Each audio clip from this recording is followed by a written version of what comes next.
In yesterday's lecture, we have seen types of reagent, that is nucleophiles and electrophiles. The species which carries positive charge, they are called electrophiles, and the species which carries negative charge or a lone pair of electrons, they are called nucleophile. ठीक है, मतलब जो species positive charge carry करेंगे वो electrophiles होंगे और जो species negative charge करेंगे वो न्यूक्लियोफाइल होंगे. ठीक है, electrophiles are electron loving and nucleophiles are nucleus loving. ठीक है, तो इसके अंदर में हमने टाइप्स ऑफ रिएजेंट को देखा हुआ है. आज देखेंगे electronic effect in organic reaction. तो स्टार्ट करते हैं. Electronic effects in organic reaction. Electronic effects in organic reactions. ठीक है, electronic effect in organic reactions. Okay, तो हमने जैसे कि देखा कि ऑर्गेनिक पोलर ऑर्गेनिक रिएक्शन जो होते हैं, है ना, पोलर ऑर्गेनिक रिएक्शंस मतलब कैसे कि जहाँ पे पॉजिटिव और निगेटिव चार्ज फॉर्म होते हैं, जो कि न्यूक्लियस में हमें पता चलता है. ठीक है, जब भी कोई न्यूक्लियोफाइल अटैक करता है तो वहाँ पे क्या होगा, पॉजिटिव और निगेटिव चार्ज फॉर्म होंगे. मतलब पोलर, मतलब पोलर किसको बोलेंगे, जहाँ पे दो पोल फॉर्म होंगे, है ना, जैसे पॉजिटिव चार्ज है निगेटिव चार्ज. तो वहीं पे इलेक्ट्रोफाइल्स और न्यूक्लियोफाइल्स के क्या होते हैं, रिएक्शंस होते हैं, है ना, जहाँ पे इलेक्ट्रोफाइल्स भी फॉर्म होंगे, है ना. ओके, तो इलेक्ट्रोफाइल्स और न्यूक्लियोफाइल्स और electrophilic and nucleophilic centres generated in a neutral substances. ठीक है, तो यहाँ पे अगरचे देखें तो हमें देखना है कि इलेक्ट्रॉनिक इफेक्ट मतलब इलेक्ट्रॉन कभी अगरचे एडिशन हो जाए या निकल जाए तो कौन कौन से टाइप के इफेक्ट हो सकते हैं. ठीक है, अब डेफिनेशन करते हैं पहले तो कि इलेक्ट्रॉनिक इफेक्ट किसको कहेंगे, what is mean by electronic effect. ठीक है, इलेक्ट्रॉनिक इफेक्ट किसको कहेंगे. तो इलेक्ट्रॉनिक इफेक्ट कब होता है, जब डिस्प्लेसमेंट होगी वैलेंस इलेक्ट्रॉन्स की, है ना. The displacement of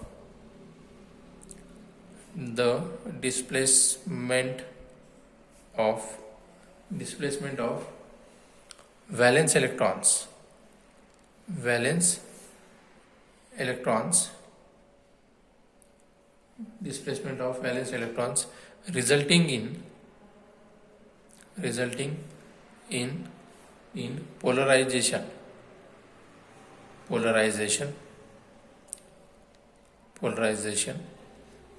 of an organic molecule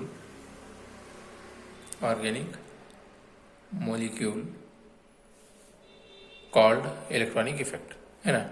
जब भी वैलेंस इलेक्ट्रॉन्स की डिस्प्लेसमेंट होगी, वैलेंस इलेक्ट्रॉन्स मतलब कौन से, बाहर वाले इलेक्ट्रॉन जो होते हैं, आउटर शेल वाले इलेक्ट्रॉन्स, तो उसके वजह से क्या होगा कि पोलराइजेशन फॉर्म होगा. तो उसी को हम कहते हैं इलेक्ट्रॉनिक इफेक्ट. कोई भी ऑर्गेनिक मॉलिक्यूल में जब वैलेंस इलेक्ट्रॉन्स या आउटर शेल के इलेक्ट्रॉन्स क्या हो जाते हैं, डिस्प्लेस हो जाते हैं, तो उसके वजह से वहाँ पे पोलराइजेशन फॉर्म होगा. मतलब पॉजिटिव एंड निगेटिव चार्जेस या दो पोल फॉर्म होंगे, है ना. ओके, डेल्टा पॉजिटिव या डेल्टा निगेटिव चार्ज जिसे कहते हैं, तो उसी को कहेंगे इलेक्ट्रॉनिक इफेक्ट. ठीक है, तो इलेक्ट्रॉनिक इफेक्ट जो ग्राउंड स्टेट में फॉर्म होते हैं तो उनको परमानेंट इफेक्ट कहा जाता है. ग्राउंड स्टेट मतलब इनर स्टेट, है ना, इनर स्टेट में जो फॉर्म होते हैं उनको परमानेंट इफेक्ट कहा जाता है. ठीक है, ओके, तो उसके अंदर में दो टाइप के इफेक्ट देखने हैं हमें जो कि परमानेंट होते हैं. एक होता है इंडक्टिव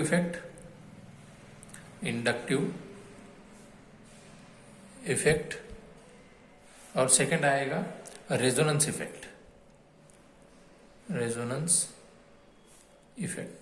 एक होगा इंडक्टिव इफेक्ट और एक होगा रेजोनेंस इफेक्ट. ऐसे दो इफेक्ट हमें देखने हैं.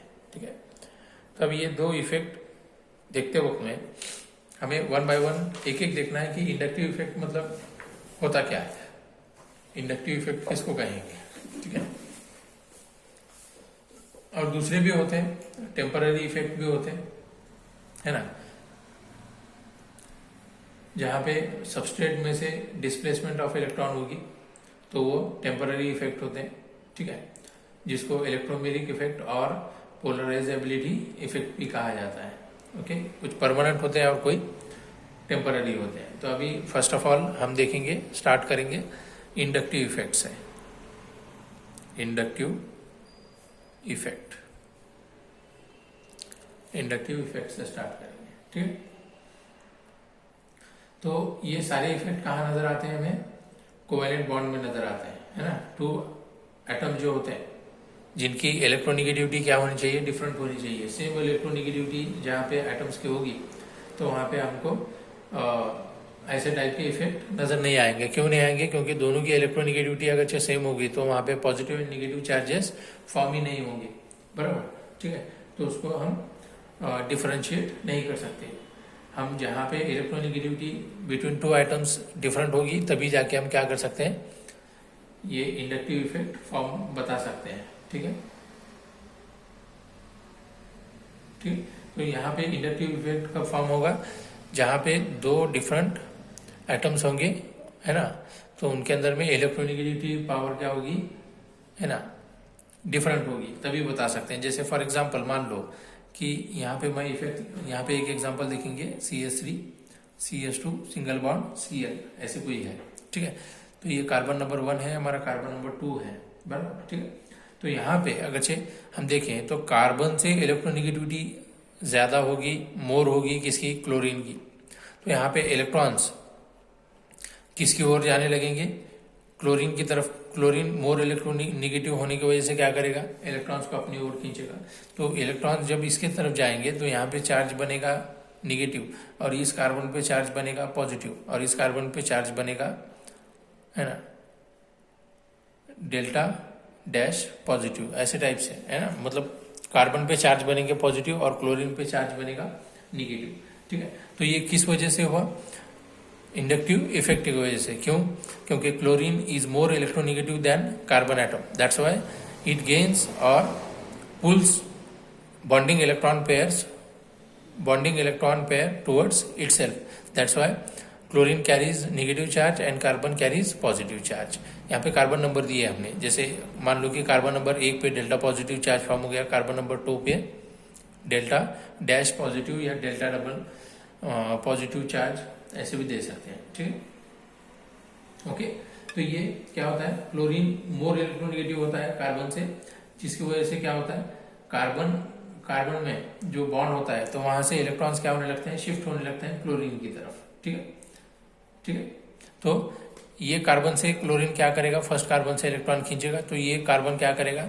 सेकंड कार्बन से इलेक्ट्रॉन इसके तरफ खींचेगा, है ना। मतलब इनडायरेक्टली इलेक्ट्रॉन्स क्या हो रहे हैं? शिफ्ट हो रहे हैं क्लोरीन की तरफ टुवर्ड्स कार्बन। जब ऐसा रिजल्ट होगा जहां पे इलेक्ट्रॉन्स क्लोरीन की तरफ जाएंगे या मान लो मोर इलेक्ट्रोनिगेटिव एटम की तरफ जाएंगे, तो ये वापस रिटर्न नहीं होते, है ना, वापस रिटर्न नहीं होंगे। तो इसीलिए हमने चार्ज में यहाँ पे एरो बताया है हमने। मतलब इलेक्ट्रॉन क्या हो रहे हैं? कार्बन से किधर चल जा रहे हैं? क्लोरीन की तरफ, ठीक, ओके। तो ये क्या बताता है? इंडक्टिव इफेक्ट बताता है। ऐसे कभी हम बताते हैं ना, दो कार्बन में, है ना, एरो, तो ये कौन सा इफेक्ट बताता है? इंडक्टिव इफेक्ट बताता है, ठीक है, इंडक्टिव इफेक्ट बताएगा, ओके। तो यहाँ पे अगर से देखें, ठीक है, तो यहाँ पे और भी एग्जांपल्स हम दे सकते हैं। तो दूसरा एग्जांपल देखिए अभी कैसे दे सकते हैं। जैसे मान लो CH3 CH2 CH2 फिर से CH2 और ये Cl लगा दिया है यहाँ पे। तो इलेक्ट्रॉन तो क्लोरीन की तरफ जाएंगे, ये कार्बन नंबर 1 होगा हमारा, जिसको हम पॉजिटिव चार्ज देंगे, ये डेल्टा 1 डैश रहेगा, ये डेल्टा 2, है ना, ये डेल्टा 1 प्लस रहेगा, और ये डेल्टा 2 प्लस, ये डेल्टा 3 प्लस रहेगा, ठीक है। तो यहाँ पे अगर से देखें हम लोग तो रिएक्टिविटी भी देख सकते हैं, है ना। सब में ज्यादा इलेक्ट्रॉन्स कहाँ से निकल रहे हैं? है ना, डेल्टा 1 से, है ना। तो इसी को हम लिख सकते हैं, carbon carbon bonds increases and become negligibly small beyond the 3 bonds. सब में ज्यादा यहाँ से इलेक्ट्रॉन निकलेंगे, फिर उसके बाद सेकेंड नंबर से, फिर थर्ड नंबर से। तो सब में ज्यादा कौन देगा? डेल्टा 1 कार्बन, फिर डेल्टा 2, फिर डेल्टा 3। ठीक है, तो ऐसे लिख सकते हैं। तो ये इंडक्टिव इफेक्ट बताएगा। ओके, जहां पे क्या होंगे, इलेक्ट्रॉन विड्रॉइंग होंगे, मतलब एक्सेप्ट करेगा क्लोरीन, इलेक्ट्रॉन डोनेट करेंगे तो वो कौन करेंगे, कार्बन सेंटर्स करेंगे जो हाइड्रोजन के फॉर्म में होंगे। ठीक है, तो यहाँ पे इलेक्ट्रॉन विड्रॉइंग इंडक्टिव इफेक्ट है ना, तो वो कौन सा होगा, यहाँ पे लिख देता हूं, इलेक्ट्रॉन विड्रॉइंग इंडक्टिव इफेक्ट,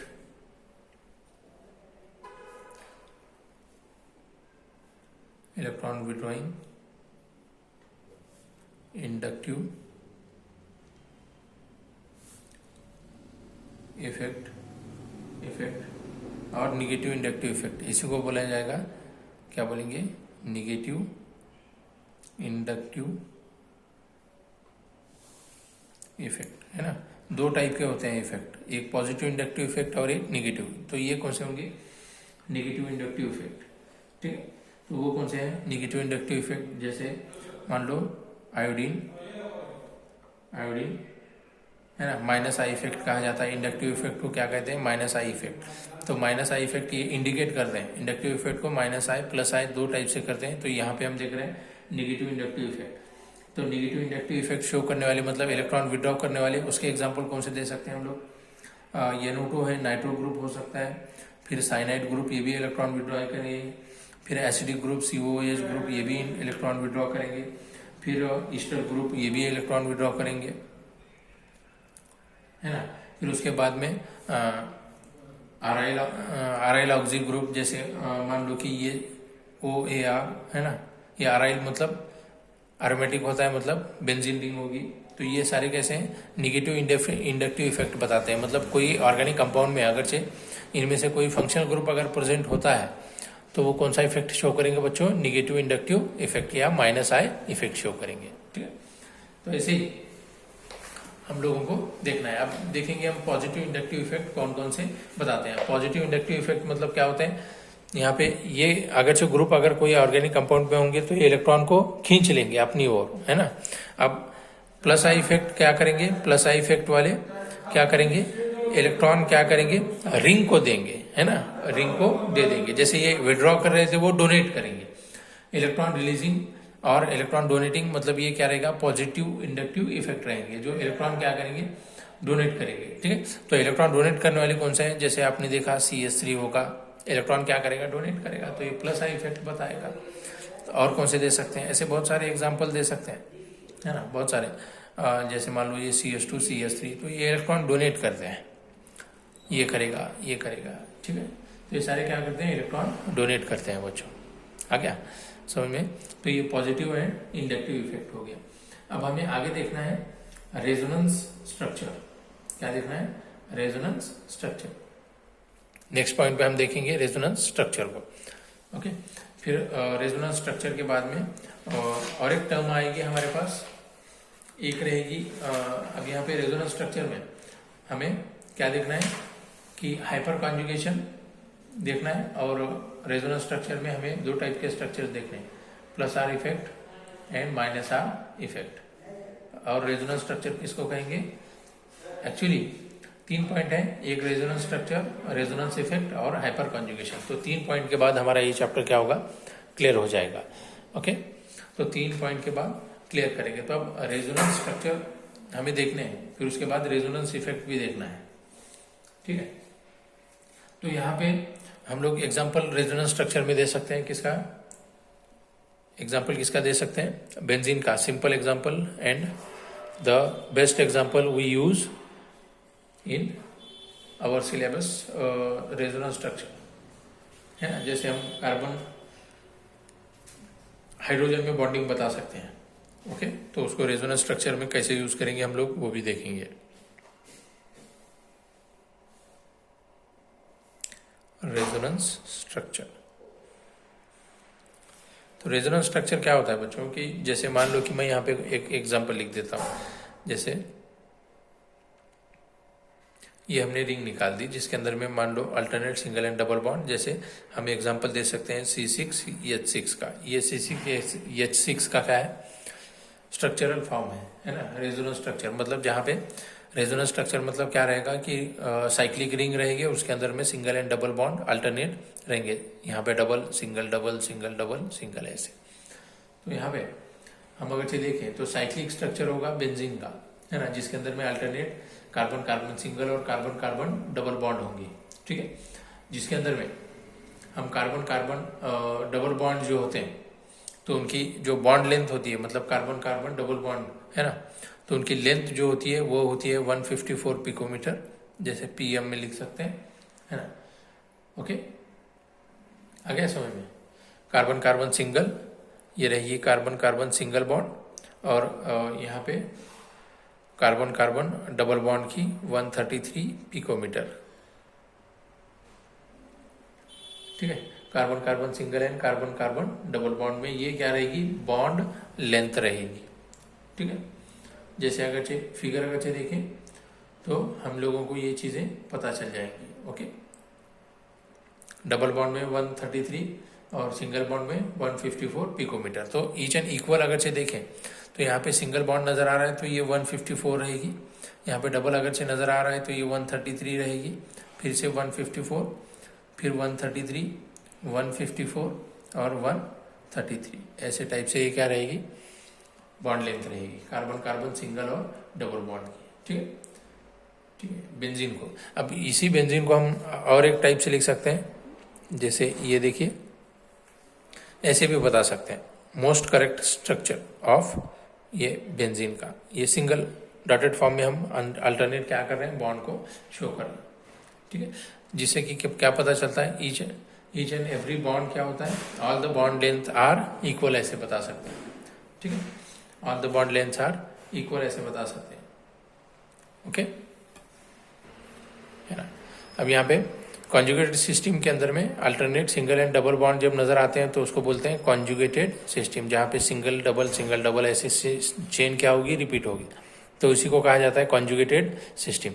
और इसी के अंदर में ये जो डबल बॉन्ड इनर वाले बॉन्ड नजर आ रहे हैं तो इनको कहा जाता है पाई बॉन्ड्स, और सिंगल बॉन्ड होते हैं वो सिग्मा बॉन्ड्स। और दूसरी चीज याद रखिए, सिग्मा बॉन्ड्स स्ट्रांगर होंगे पाई बॉन्ड से। अब क्यों होंगे, ये आपका होम असाइनमेंट होगा, तो आप उसको थोड़ा सा आंसर अपने लेवल पे सर्च करिए, ठीक। तो ये सिग्मा बॉन्ड्स और पाई बॉन्ड्स होंगे, ठीक है। तो यहाँ पे ये देखा हमने रेजोनेंस स्ट्रक्चर के बारे में देख रहे हैं हम लोग, ठीक है, रेजोनेंस स्ट्रक्चर के बारे में। और इन डिटेल हम लोग क्या करेंगे, नेक्स्ट लेक्चर में इसको कंटिन्यू करेंगे। Thank you.